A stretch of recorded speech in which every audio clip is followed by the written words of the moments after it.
Hey guys, welcome back to the channel. It has been a while, but I'm going to take a little bit of time here at the beginning of the video to explain to you what's going on and the new format and why I just really haven't been around.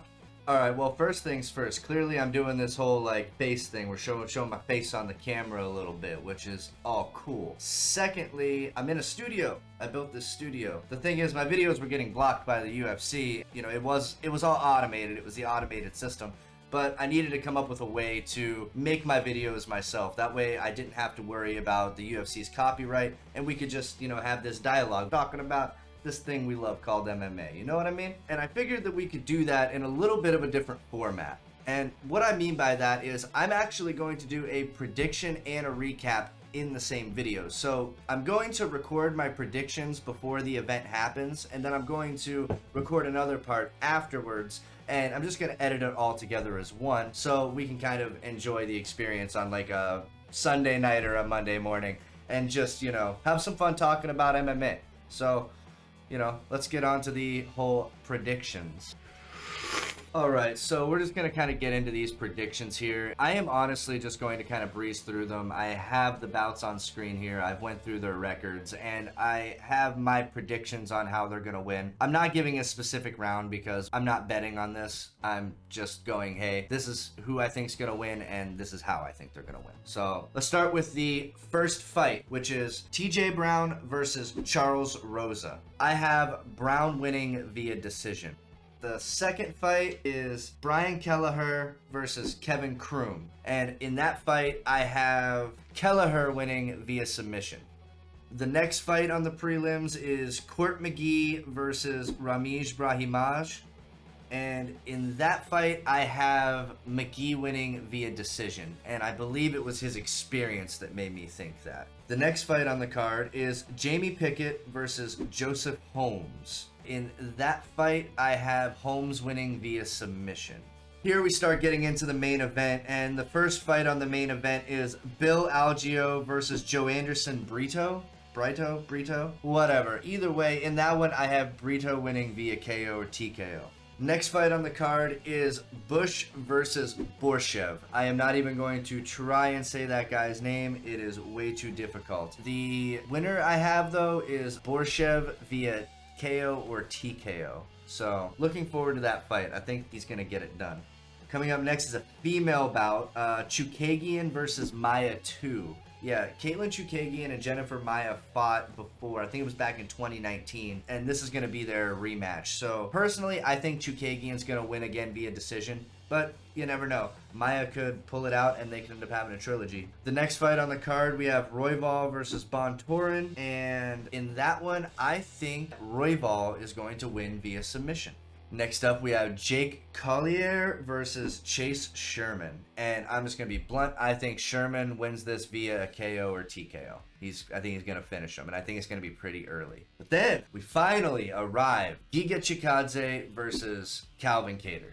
Calvin Kattar could definitely win this if he puts enough pressure on Giga. I think that he is going to have to come forward and nullify the reach of Giga, or else Giga is just going to pick him apart at a distance. And considering that Kattar is likely going to try and strike with him, I think that Giga is actually going to outpoint Kattar in the long run. I think that it's going to go to decision. I don't think that Giga is going to be able to finish Kattar unless he lands that liver shot that he is, you know, known for. Beyond the Giga kick, I don't think he's going to be able to put Kattar away. I mean, Kattar absorbed around 450 shots from Max Holloway over the course of 5 rounds. Unless Giga has the power to just straight put Kattar on his ass, which is a place Kattar has never been.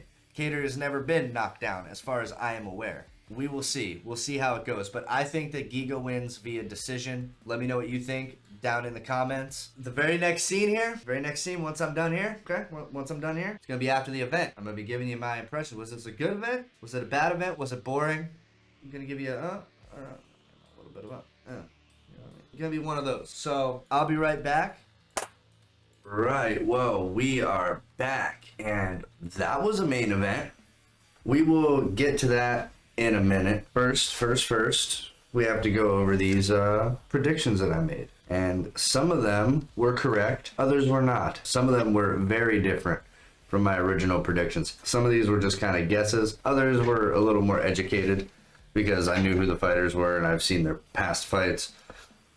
But let's get into it. The first fight was TJ Brown versus Charles Rosa. And I was correct. Brown won via decision.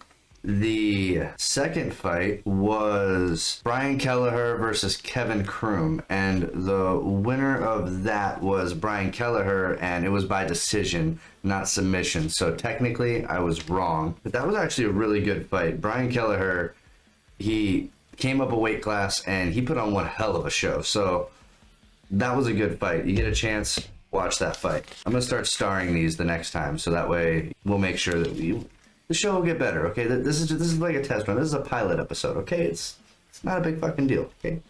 Calm down. I'm telling this to myself, not you. Anyway, the next fight was McGee versus Brahimaj.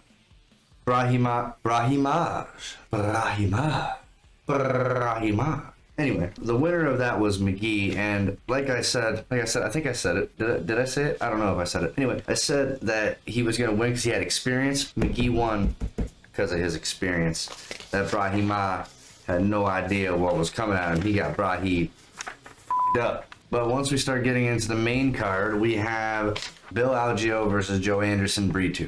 And Algeo won that via decision. It was an alright fight. It wasn't that bad. What do you want me to say about it? What do you want me to go over? I can't do my whole breakdowns like I used to. I'll get blocked, you know. So the next fight was Bush v Borshev, and Borshev ended up winning that via a TKO body shot. That was pretty dope. I recommend going back and watching that. That was some good stuff. The next fight, Caitlin Chookagian versus Jennifer Maia 2. Chookagian won it via decision. I was right. It's on the paper. The next fight, what was it? Oh, this was like the Coco main event. Get it? No, that was stupid. I don't know why I speak. I really don't know why I speak sometimes. Anyway, this is a shit show. Brandon Royval versus Rogerio Bontorin. I had guessed Royval via submission, but it was not via a submission. It was not. He actually just won via a decision. It was a decision. He won via a decision. It was a pretty good fight. There was a lot of grappling. But like good, because I really like grappling. So, you know, that's neither here nor there. The point is, Royval won.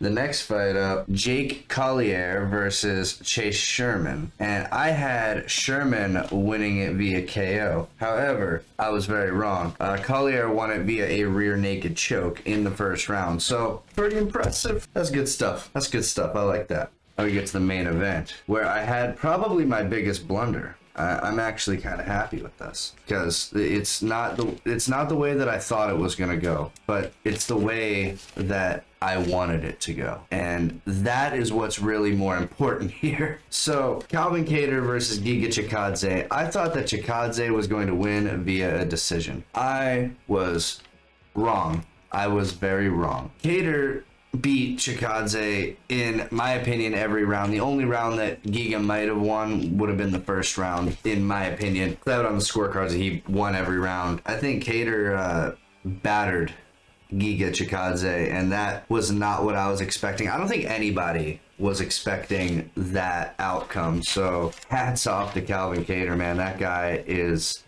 tough. I cannot wait to see more of him in the octagon. I'm not sure who a potential matchup for Calvin Kattar could be. That could really be anybody at this point. You know, the division's pretty stacked. Actually, why don't we have a look, see who should Calvin Kattar fight next? UFC. So okay, he's part of the featherweight division. I forgot. I've written right here on the paper. It's a featherweight fight. I knew that. Anyway, 5. He's number 5. So, if he's number 5, that means he should fight somebody. You know what would be a good fight? Him and Josh Emmett would be a great fight. Wonder if they fought. Have Josh Emmett and Calvin Kattar fought? No, it doesn't look like they fought. Not in the UFC anyway. So yeah, I would say Calvin Kattar versus Josh Emmett. Calvin Kattar versus Josh Emmett. That would be a great fight. Be a pretty good fight. I know. I should be the matchmaker for the UFC. It'd be a really good time. It would be a great time. Anyway, I think that's going to call it for this video. Again, this is a test run. It's going to get refined over time. I've been up for almost 24 hours because I woke up at like 4 in the morning to like prep so that way I could take all this information down that I basically didn't use. So yeah, stay tuned till the next one and hopefully the show will get better. And I'm out.